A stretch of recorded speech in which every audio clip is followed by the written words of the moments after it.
ఈరోజు మన ఎంట్రీకి రీజన్ చూడండి. ఫస్ట్ 5 మినిట్స్ క్యాండిల్లోనే మనకు క్లో అనేది ఇచ్చేసింది. లెఫ్ట్ సైడ్ సెల్లర్స్ చూడండి, అండ్ డెల్టా చూడండి, మిన్ డెల్టా చూడండి, అండ్ లెఫ్ట్ సైడ్ సెల్లర్స్ కూడా చూడండి. సెల్లర్స్ అనేవాళ్ళు చాలా పెద్ద పెద్ద నెంబర్స్లో వస్తున్నారు. చూడండి, హెవీ బయింగ్ అనేది జరుగుతుంది, హెవీ సెల్లింగ్ అనేది జరుగుతుంది. చూడండి ఈడ నంబర్స్ చూడండి. సో మనకు ఇది ఫస్ట్ 1 మినిట్ అయిపోగానే మనకు క్లారిటీ అనేది వచ్చేసింది. చూద్దాం 5 మినిట్స్ అయిపోయిన తర్వాత మనం ఒక ఎంట్రీ డిసిషన్ అనేది తీసుకుందాం. మోస్ట్లీ మన ఎంట్రీ అనేది సెల్ సైడే ఉంటుంది. చూడండి, ఫస్ట్ మన ఎంట్రీ అనేది మార్క్ చేసుకుందాం మనం. చూడండి, entry, candle high, stop loss.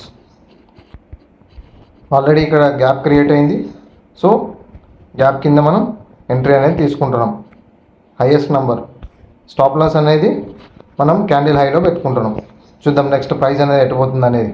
5 minutes candle confirm అయిన తర్వాత మనం కన్ఫర్మేషన్ అనేది తీసుకుందాం.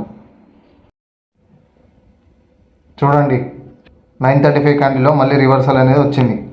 మళ్ళీ మన ఎంట్రీ దగ్గరకు వచ్చింది. కంప్లీట్ నెగటివ్ డెల్టా ఉంది ప్రతి క్యాండిల్లో, అండ్ ప్రైస్ అనేది రివర్స్ అవుతుంది, పైన పోతుంది. ఇట్ మీన్స్ అందరినీ వాళ్ళు ట్రాప్ అనేది చేస్తున్నారు. నెక్స్ట్ 100% మూమెంట్ అనేది కిందికి, ఒక పెద్ద మూమెంట్ అనేది కిందికి రాబోతుంది. చూద్దాం. చూడండి, మన ఎంట్రీ నుంచి ఆల్మోస్ట్ 400 పాయింట్స్ అనేవి మన సైడ్ మూమెంట్ అనేది వచ్చింది. ఈ అడిషనల్ టూల్స్ వాడడం వల్ల మనకు ఎక్స్ట్రా క్లారిటీ అనేది వస్తుంది. చూడండి, టార్గెట్ అనేది 53,840. చూద్దాం మార్కెట్ ఎట్లా రియాక్ట్ అవుతుంది అనేది.